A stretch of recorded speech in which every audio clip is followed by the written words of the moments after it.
আগামী দিনে সন্ত্রাসমুক্ত, অরাজকতামুক্ত, ভোটারবিহীন যে অবস্থা চলছে তার অবসান ঘটিয়ে আমরা দেশের মধ্যে একটি সুন্দর স্থিতিশীল সরকার প্রতিষ্ঠা করতে সক্ষম হব। কালীগঞ্জকে বিগত দিনেও সম্পূর্ণ নিরপেক্ষ দৃষ্টিতে করার চেষ্টা করেছি। আগামী দিনেও সকল মানুষকে নিয়ে সকলকে ঐক্যবদ্ধভাবে এইখানে কাজ করার জন্য আমি চেষ্টা করব। সকলের সামাজিক, রাজনৈতিক এবং রাষ্ট্রীয় কাঠামোকে শক্তিশালী করে মানুষের কল্যাণের জন্য দলকে দাবিত করা এবং একটি কল্যাণমূলক রাষ্ট্র প্রতিষ্ঠার জন্য যা যা উপাদান সবই এর মধ্যে রয়েছে। এটা সেই কালীগঞ্জ, যেই কালীগঞ্জের মধ্যে শান্তি এবং সমৃদ্ধিকে লক্ষ্য রেখে জিয়াউর রহমান প্রথমে কালীগঞ্জে এসেছিলেন। সেই যে জিয়াউর রহমানের আগমন, তারপর থেকে কালীগঞ্জবাসী এই রাখাল রাজা, দেশের স্বাধীনতার সার্বভৌমত্বের প্রতীক,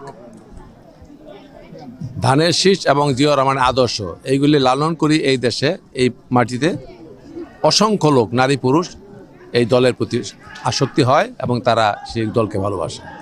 সেই ধারাবাহিকতায় আমরা অনেক দিন রাজনীতি করেছি। বিগত দিনে আমি এমপি ছিলাম। সেইখানে হওয়ার পরে বাংলাদেশে বিগত যখন এমপি ছিলাম আমি, বিএনপির সরকার 2001 থেকে 6 পর্যন্ত, তখন সামগ্রিক উন্নয়নে এখানে সংগঠিত হয়েছে, যেটি কালীগঞ্জে জীবন করে ধরনের সকল দল মত নির্বিশেষে সবাই বিশ্বাস করে। এক্সট্রিম মশার কয়েল প্ল্যান্ট ফাইবার দিয়ে তৈরি, তাই সহজে ভাঙে না, সুগন্ধিযুক্ত ও নিরবিচ্ছিন্নভাবে জ্বলে। ডেঙ্গু, চিকুনগুনিয়া বাহি সহ যে কোনো মশার বিরুদ্ধে দেয় এক্সট্রিম সুরক্ষা। আগামী দিনও এই কালীগঞ্জকে অত্যন্ত শান্তিপূর্ণ, সহাবস্থানপূর্ণ, সৌহার্দ্যপূর্ণ, উন্নয়ন এবং ইজ্জত সম্মান নিয়ে যাতে কালীগঞ্জবাসী বসবাস করতে পারে, সেই লক্ষ্যকে সামনে রেখেই বাংলাদেশ জাতীয়তাবাদী দলের রাজনীতি এবং আমারও রাজনীতি। সেই সুবাদে আগামী দিনে নির্বাচন হতে যাচ্ছে। আমরা মনে করি সুষ্ঠু অবাধ নির্বাচনের মাধ্যমে গোটা বাংলাদেশ ইনশাআল্লাহ আল্লাহর অশেষ মেহেরবানিতে জনগণের ভোটের সেই মাধ্যমেই একটা গণতান্ত্রিক সরকার প্রতিষ্ঠা করবে এবং সেই সরকার হবে দেশনেত্রী বেগম খালেদা জিয়ার নেতৃত্বাধীন, জনাব তারেক রহমান নেতৃত্বাধীন শহীদ জিয়ার গড়া বাংলাদেশ জাতীয়তাবাদী দলের পরিচালিত সরকার। তো আমি কালীগঞ্জকে বিগত দিনেও সম্পূর্ণ নিরপেক্ষ দৃষ্টিতে করার চেষ্টা করেছি।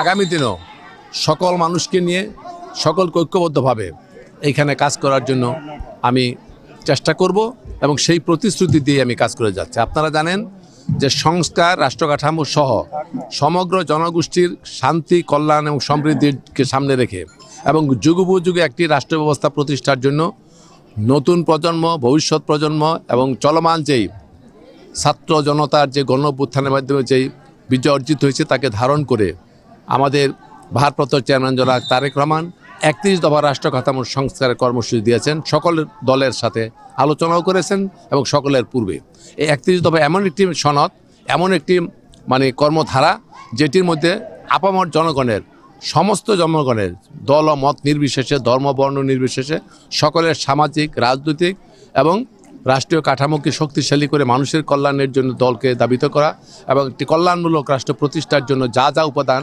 সবই এর মধ্যে রয়েছে। আপনারা বিশ্লেষণ করে দেখবেন সমস্ত নারী পুরুষ সকল মানুষের এই অধিকার প্রতিষ্ঠার জন্য এই 31 দফা কর্মসূচি। সেই কর্মসূচি বাস্তবায়নের মাধ্যমে আমরা আগামী দিনে সন্ত্রাসমুক্ত, অরাজকতামুক্ত, ভোটারবিহীন যে অবস্থা চলছে তার অবসান ঘটিয়ে আমরা দেশের মধ্যে একটি সুন্দর স্থিতিশীল সরকার প্রতিষ্ঠা করতে সক্ষম হব। এই ক্ষেত্রে আমরা সাংবাদিক সহ সমস্ত দল মত নির্বিশেষে সকল মানুষের পেশার সার্বিক সহযোগিতা কামনা করছি। আপনাদের সকলকে ধন্যবাদ।